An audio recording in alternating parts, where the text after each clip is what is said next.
Good morning. The story for sunrise this morning is The Options Trader from the book The 24 Carat Buddha and Other Fables by Maxine Harris.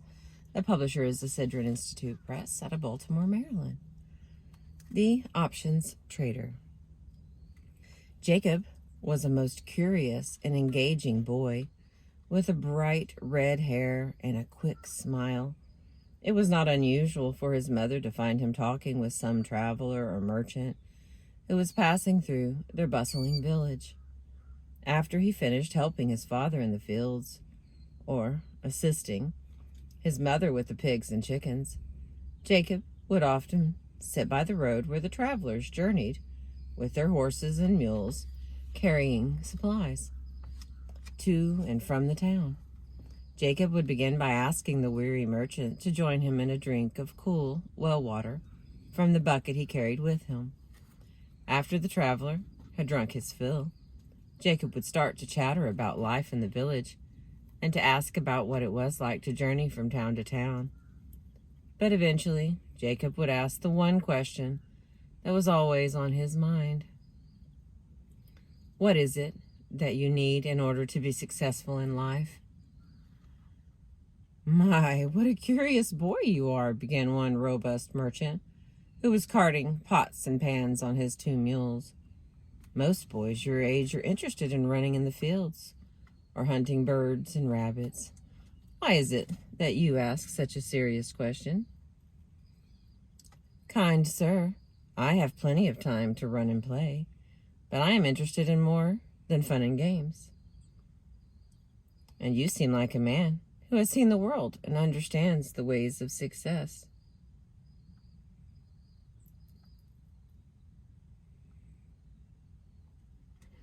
"Well," thought the merchant as he scratched his beard, "if I had to say one thing, I think I would say that hard work leads to success." But as he uttered those words, he could see the look of disappointment on Jacob's face. "Is there something wrong with my hard work, young man, that you curl your lip and avert your eyes at my suggestion?" "Oh, no," cried Jacob. "I was rude to look away, and of course I value your words of wisdom. But, you see, I have been asking this question of many travelers, and most tell me to work hard, respect my parents, and have patience. I do all of those things. But I was hoping for something else. I am searching for an answer that I have not heard before." "Well, good luck, my little friend. I hope you find the answer you seek. And when you find it, I hope that it brings much success and happiness." And with those words, the merchant continued down the road with his mules and his wares to sell.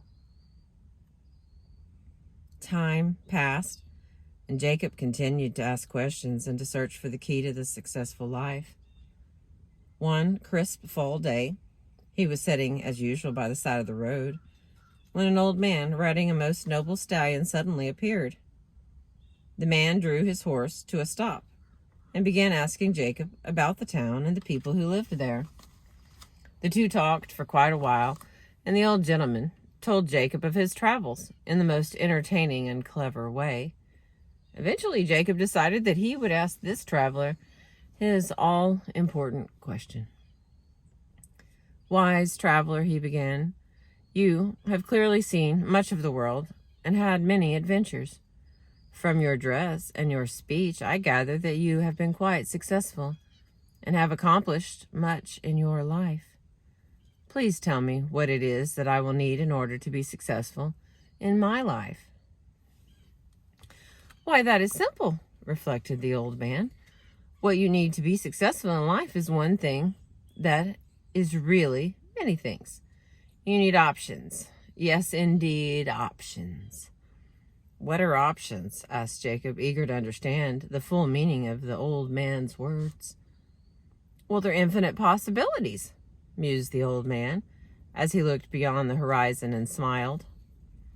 The man was so certain and seemed so smart and successful that the young boy concluded he must indeed possess the secret to successful life. Options. Jacob repeated to himself, mulling the strange word over in his mind. After his visit with the old traveler, Jacob vowed to collect as many options as he could.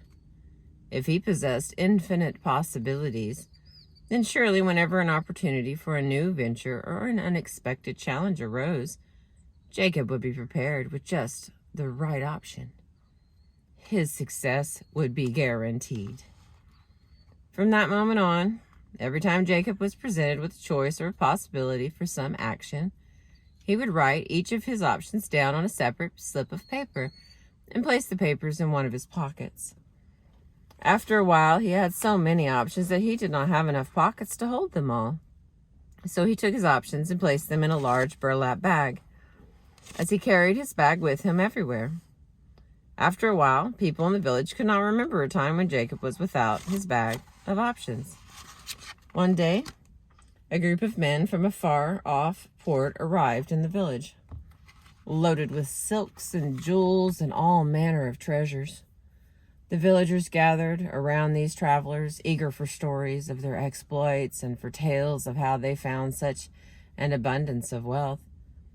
"Surely you are the most successful adventurers we have ever seen," cried the villagers. "Please tell us of your travels, so that we too might find treasure such as yours." The travelers told of sailing ships and adventures in faraway lands, and then they made an offer to the villagers. "We are planning to sail in a few days to a land beyond the horizon that is said to be richer in wealth and more beautiful than any place we have been," explained the group leader.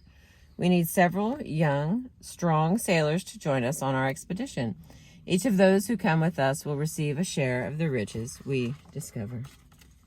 "Take me, take me, take me," cried all of the young men who had assembled to hear the travelers' tales. Jacob was at the very front of the group and yelled the loudest of them all. "We can't take many men with us," continued the leader. "But first we must arrange a contest to judge how fit you are to join our voyage. We will begin tomorrow morning, just as the sun comes up.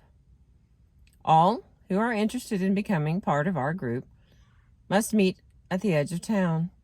When I give the signal, you will begin a race that will take you all the way to the edge of the shoreline. All who reach the sea before the sun sets will be welcome to join our expedition." Jacob could barely contain his excitement. At last, all of his years of waiting and preparing would prove their value. His bag of options held all the skills and possibilities he would need to run the race faster than his comrades. He could hardly wait until the next morning. Jacob knew that he would be on the starting line before the sun was up, and although his bag was quite heavy, he was certain that it contained all that he might need in order to be successful. The old traveler was right, thought Jacob. Options are all you need if you are to be successful. And with that thought, he went off to get a good night's rest before the contest the next day. As dawn broke, more than 100 young men were lined up at the starting point. The leader gave the group his good wishes and then signaled them to begin the race. Jacob began at a good pace and ran through the woods and across the streams with confidence and optimism. Jacob knew this land well from years of walking the hills and talking to travelers, and he was sure that he could reach the shoreline long before sunset. As the morning moved into afternoon, however, Jacob felt himself growing tired. The bag of options that he had strapped to his back felt hot and heavy. "Perhaps I should put my bag of options down," he thought. "It would certainly be easier to run without them. I could just hide them here in the woods." But just as he was about to remove the bag of options, he had second thoughts. "How foolish of me to consider abandoning my options. After all, I have been collecting these possibilities for years, and they hold the key to my success. How silly of me to even think about leaving them behind." And with that resolve, he poured more energy into his running and continued on his way. As the evening approached, Jacob could just barely make out the edge of the shore. The race was almost over, and while he would not be the first to reach the finish, Jacob would surely reach the end before the sun set. He was contemplating how relieved he would feel when the race was over, when all of a sudden he felt his legs fly out from under him. He had tripped over a rock and landed face down on the open field that stretched to the end of the race. As he was pulling himself up, Jacob noticed that his bag of options had ripped open as he fell. Little slips of options were now fluttering all around him, dancing in the wind like leaves in the fall. Jacob rose to his feet and quickly began retrieving his options. He had carried them all this way. He was not about to let them escape now, just as he was so close to the finish line. If he hurried, he would surely be able to collect his options or run to the shore before the sun set. But the breeze picked up, and the options scattered in all directions. Jacob worked as fast as he could to collect his possibilities. But when he lifted his head to the horizon, he glimpsed the sight that he feared. The great ball of the sun was sinking slowly beneath the horizon. The additional reading, The Options Trader. Without options and choices in our lives, we feel limited and even trapped. Yet, is it ever possible to have too many options? Indeed, is it possible to have so many options that one is actually paralyzed into indecision, burdened by the weight of too many choices. While we are collecting our options, evaluating the benefits of one choice against the merits of several others, we may find that we miss out on some of the joys of everyday living. We strive for one or more credential. We compete for one more bonus.